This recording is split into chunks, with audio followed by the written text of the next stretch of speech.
청취자 여러분, 하루 만에 아시아 증시에서 무려 8조 원이 증발했습니다. 네, 정말 엄청난 규모죠.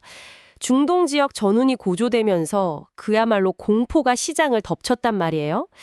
그런데 좀 이상합니다. 어떤 부분이 가장 이상하셨나요? 그 전통적인 경제학 교과서대로라면 이런 상황에서는 담영이 폭등했어야 할 금값이 수직으로 낙하를 했고요. 반대로 가장 먼저 투매가 나와야 할 위험 자산, 그러니까 비트코인은 오히려 10만 달러를 뚫고 올라갔거든요. 아, 그렇죠. 완전히 반대로 움직였죠. 네, 지정학적 위기가 터졌는데 달러론 비트코인을 사고 금을 내다 파는 시장이라니 이게 대체 무슨 일인가 싶습니다. 사실 상식적인 인과관계가 다 끊어진 것처럼 보이잖아요. 하지만 이 기이한 지표들 이면에는 매우 냉혹하고 정교한 자본의 이동 논리가 숨어 있습니다. 아, 그 노이즈를 걷어내면 뭔가 보이는 게 있다는 말씀이시죠? 맞습니다. 겉으로 드러난 궁포를 걷어내면 새로운 시대의 자산 배분 메커니즘이 아주 투명하게 보입니다. 좋습니다. 그래서 오늘 이 심층 분석의 미션은 분명합니다. 교과서가 전혀 통하지 않는 지금의 시장에서 청취자님이 반드시 알아야 할 진짜 돈의 궤적을 추적하는 겁니다. 네, 아주 중요한 시간이 될 것 같네요. 본격적인 분석에 앞서서 청취자님들께 한 가지 짚고 넘어갈 게 있는데요. 오늘 다룰 2026년 3월 24일 글로벌 시황 장전 브리핑 자료에는 중동 전쟁 확전이나 트럼프 전 대통령의 발언 같은 매우 민감한 정치적 이슈들이 포함되어 있습니다. 네, 상당히 예민한 주제들이죠.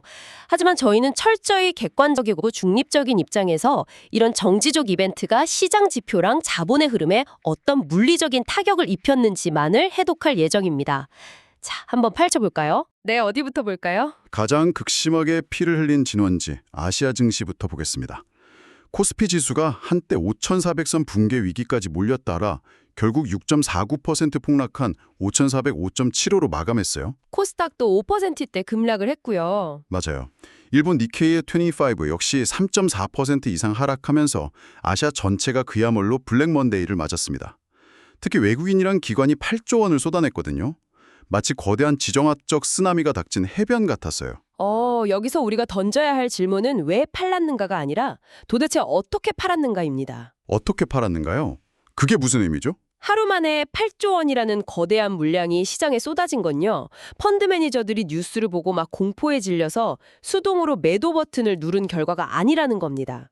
사람이 직접 판 게 아니라는 건가요? 네, 그렇습니다. 중동 확정 공포랑 트럼프 전 대통령의 48시간 최후 통첩 헤드라인이 시장에 딱 뜨는 순간 글로벌 투자 은행들의 리스크 관리 모델이 기계적으로 반응을 한 거예요. 와, 알고리즘이요? 네, 변동성 지수, 그러니까 VIX가 특정 임계치를 넘어가면 포트폴리오의 위험 자산을 자동으로 덜어내도록 설계된 알고리즘이 있거든요.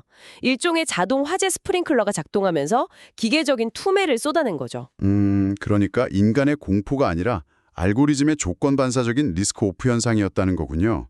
외국인과 기관은 헬기를 타고 고지대로 대피를 한 셈인데 정말 놀라운 건 개인 투자자들이 서핑보드를 들고 이 파도 속으로 뛰어들었다는 겁니다. 네, 그 부분이 정말 흥미롭죠. 역대급 저가 매수가 유입되면서 코스피 5,400선을 꾸역꾸역 방어해냈거든요. 대체 이 상황을 어떻게 해석해야 할까요? 이게 과거 하락장을 겪으면서 학습된 공포에 사면 결국 오른다라는 일종의 근육격이 작동한 걸까요? 네, 역사적인 학습 효과가 강하게 작용한 게 사실입니다. 하지만 이 과정에서 한국 시장의 뼈아픈 구조적 취약성도 여실히 드러났거든요. 취약성이요? 어떤 건가요? 시가총액 최상위인 삼성전자가 18만 6,300원, 그리고 SK하이닉스가 93만 3천 원으로 동반 약세를 보였잖아요. 반도체 대장주들이 다 무너졌죠. 맞습니다. 글로벌 알고리즘이 아시아 비중을 확 줄일 때 가장 먼저 타겟이 되는 게 바로 이 반도체 대형주들이거든요. 왜 하필 반도체죠? 반도체는 본질적으로 거대한 글로벌 공급망이랑 에너지 인프라에 의존을 하잖아요. 그러니까 중동발 유가 불안이나 물류망 훼손 이슈에 아주 즉각적으로 노출이 되는 겁니다. 게다가 원달러 환율이 1,445원까지 치솟았잖아요. 정확합니다. 외국인 입장에서는 환차손 리스크까지 겹친 거니까 한국의 대형 IT 주식이 가장 현금화하기 쉬운 1차적인 ATM 기기 역할을 한 셈이 된 거죠. 유동성이 풍부하다는 그 장점이 위기 상황에서는 오히려 가장 먼저 현금화되는 치명적인 약점으로 작용을 한 거네요. 네, 아주 역설적인 상황이죠. 그렇다면 여기서 필연적인 의문이 하나 생깁니다. 아시아 증시에서 빠져나간 이 막대한 8조 원의 자금이 허공으로 증발한 건 아닐 텐데 말이죠. 어딘가로 흘러갔겠죠. 네, 그래서 브리핑 자료를 보니까 미국 시장은 완전히 정반대의 흐름을 보였거든요. 다우존스 지수는 오히려 1.01% 상승해서 4,700선을 돌파했고요. S&P 500이랑 나스닥도 하락 없이 보합권을 방어했죠. 맞아요. 게다가 엔비디아는 밀반출 충격 같은 악재가 있었는데도 1.57%나 상승을 했습니다. 진짜 흥미로운 부분은 여기입니다. 아시아는 전쟁 공포로 난리가 났는데 미국 증시는 올랐다고요?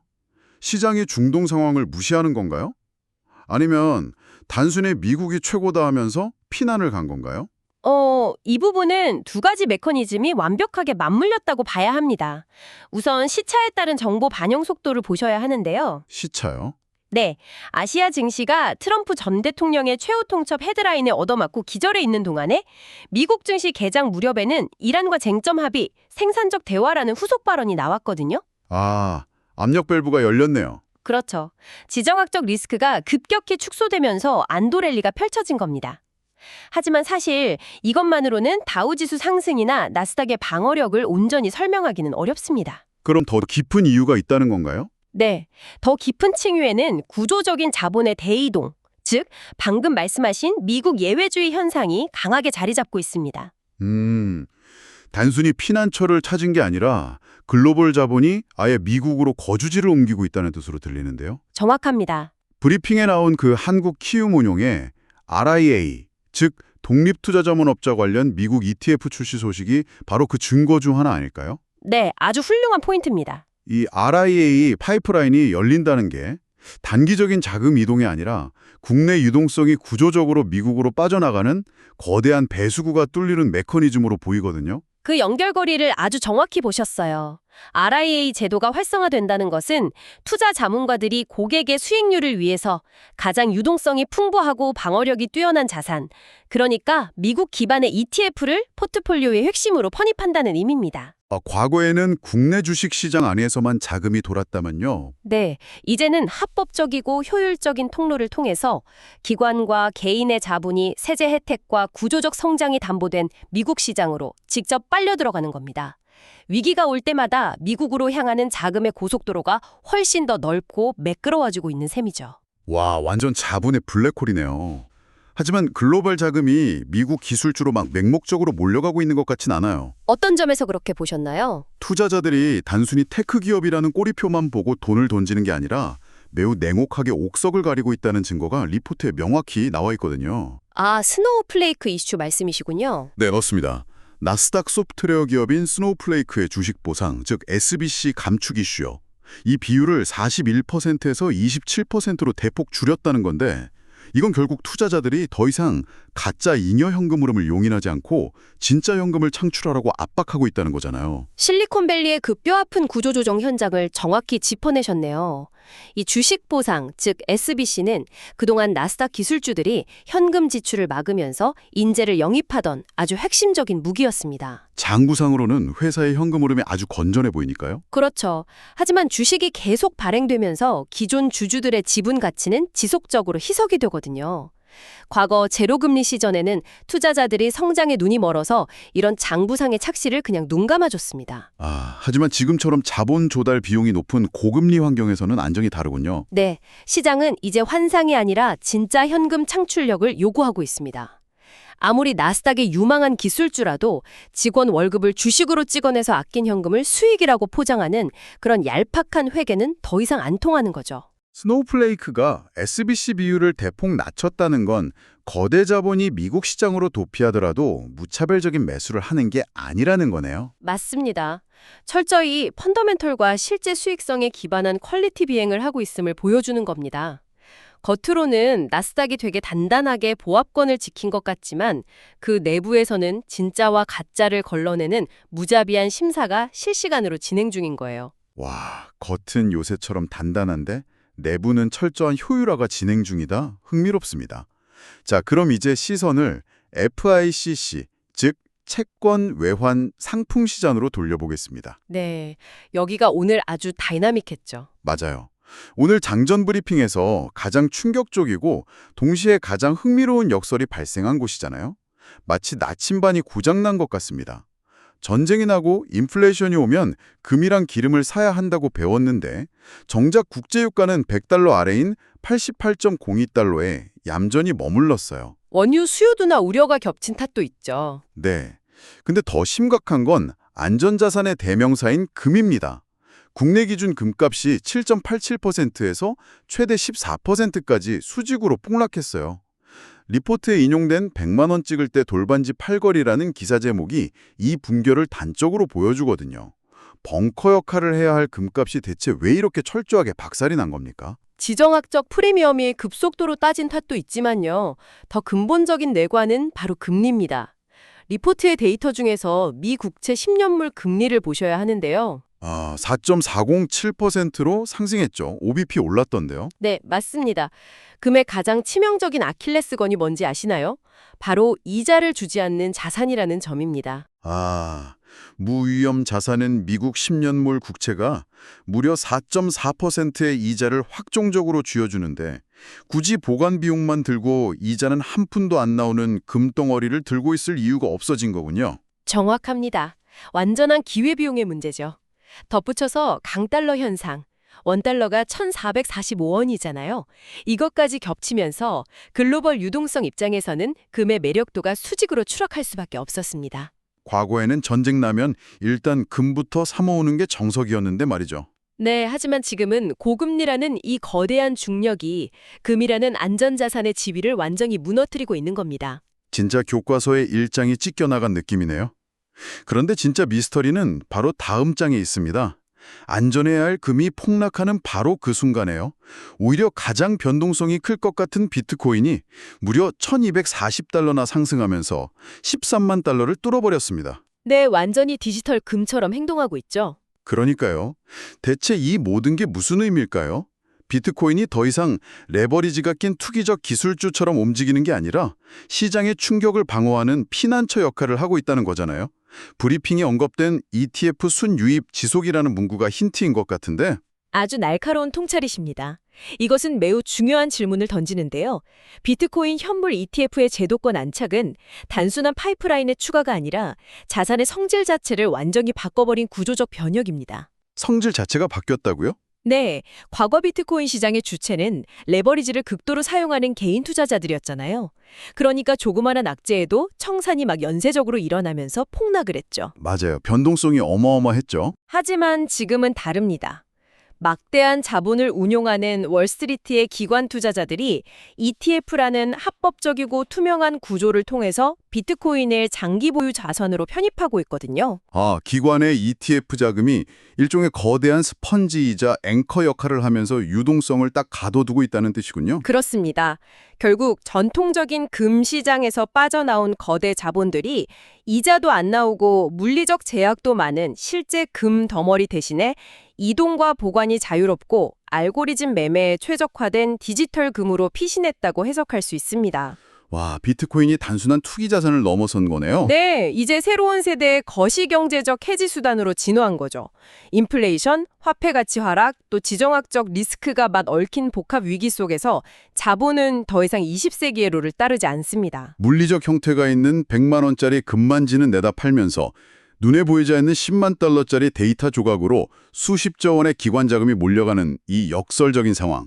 자본은 진짜 교과서의 권위나 도덕을 따르지 않고 오직 효율성만을 쫓는다는 걸 명확히 보여주네요. 네, 생존 확률이 가장 높은 곳으로 움직이는 거죠. 자, 그럼 이렇게 극심한 혼란 속에서 거대 자본과 혁신가들은 이미 다음 스텝을 준비하고 있습니다. 단기적인 노이즈를 걷어내고 우리가 주목해야 할 미래 시그널을 확인해보죠. 네, 리포트 마지막 섹션을 볼 차례네요. 네, 글로벌 증시에 과제를 던진 일론 머스크의 반도체 자급자족 빅픽처가 숨어 있습니다. 머스크가 반도체를 자급자족하겠다는 선언이 당장 오늘 코스피 540선에서 삼성전자를 쥐고 있는 청취자님들께 어떤 실질적인 의미가 있을까요? 아주 본질적인 위협이 될 수 있습니다. 반도체가 더 이상 단순한 부품이 아니라 국가와 기업의 주권 문제가 되었음을 뜻하거든요. 주권 문제요. 네, 과거 빅테크 기업들은 엔비디아의 설계를 바탕으로 대만의 TSMC나 한국의 삼성전자 같은 아시아 파운드리 기업의 제조를 전적으로 의존했잖아요.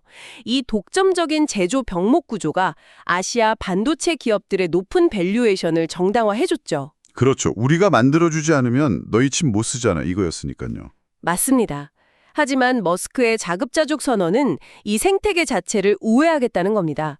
데이터 센터 아키텍처를 새로 짜고 대체 실리콘을 활용해서 아시아 파운드리에 대한 의존도를 낮춘다면요. 기존 반도체 강자들의 파이와 기업 가치는 구조적으로 쪼그라들 수밖에 없습니다. 와, 파운드리의 독점적 지렛대가 완전히 사라지는 거군요. 기존 아시아 파운드리 기업들의 구조적 밸류에이션 하락을 의미하는 거네요. 그런데 이런 천문학적인 자본과 인프라가 들어가는 프로젝트를 머스크나 미국의 빅테크들이 현실적으로 감당할 수 있을까요? 여기서 바로 주간 캘린더에 나온 미국 경제 지표들이 아주 중요한 단서가 됩니다. 아, 오늘 밤 발표될 지표들이요. 네, 화요일엔 오늘 밤 10시 45분에 미국 제조업과 서비스 PMI가 발표되는데 예측치가 51.0 그리고 51.7입니다. 여전히 기준선 50을 넘는 확장 국면이죠. 목요일 신규 실업수당 청구 건수도 211K로 되게 견고하더라고요. 금요일 미시간대 소비자 심리지수도 55.5로 예측되고요. 맞습니다. 중동 위기나 트럼프 발언으로 주가가 흔들리더라도 이 강력한 거시 지표들이 미국 빅테크들의 천문학적 투자를 가능하게 하는 든든한 척추 역할을 하는 겁니다. 아, 미국 경제 엔진이 외부 충격에 완벽히 절연되어 있다는 뜻이군요. 네, 강력한 내수와 자본력을 바탕으로 안정적인 현금을 창출하니까 막대한 비용이 드는 AI 인프라 구축이나 반도체 독자 개발이라는 거대한 메가 트렌드를 멈추지 않고 밀어붙일 수 있는 거죠. 진짜 뼈아픈 디커플링이네요. 아시아 증시는 전쟁 공포에 짓눌려서 한우 만에 폭락했는데 저 바다 건너 미국은 튼튼한 거시경제를 방패 삼아서 AI와 반도체 주권까지 완전히 흡수하려 하고 있습니다. 네, 그것이 바로 자본시장의 엑스레이에 찍힌 진짜 골격입니다. 그 사이 우리가 맹신했던 안전자산 금은 이자율 앞에 폭락했고 비트코인은 ETF라는 넥타이를 메고 거대 자본의 앵커 역할을 수행하며 질주하고 있고요. 돈이 무엇을 안전이라고 규정하고 어디로 피신하는지에 대한 거대한 패러다임 전환이 일어난 거죠. 네, 오늘 깊게 파헤쳐본 2026년 3월 24일의 장전 브리핑을 마무리하면서 청취자 여러분께 이 모든 현상이 던지는 묵직한 메시지를 정리해보겠습니다.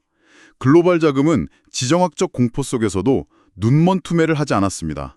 계산된 알고리즘이 작동했고 미국의 강력한 거시경제와 ETF라는 파이프라인을 타고 미국 기술주와 비트코인으로 피신했죠. 반면 과거의 영광에 갇혀있던 금은 철저히 버림받았습니다. 네, 청취자 여러분, 전쟁 위협이 고조되는 순간 사람들은 금고 속에 금을 내다 팔고 보이지 않는 데이터 쪼가리인 비트코인과 저 멀리 있는 미국의 AI 주식을 사들였습니다. 그렇다면 2026년 현재 우리가 알고 있던 위험과 안전의 진짜 정의는 무엇일까요? 참 많은 생각을 하게 만드는 질문이네요. 하는 것 아닐까요? 오늘 밤 여러분의 포트폴리오를 펼쳐놓고 스스로에게 이 도발적인 질문을 던져보시길 바랍니다. 내 자본은 과거에 묶여 있는가? 아니면 새로운 돈의 흐름을 타고 있는가? 네, 포트폴리오 점검이 꼭 필요한 시점이네요. 오늘 저희가 준비한 집중탐구는 여기까지입니다. 다음에도 세상에 숨겨진 자본의 흐름을 날카롭게 해독하러 돌아오겠습니다. 함께해 주셔서 감사합니다.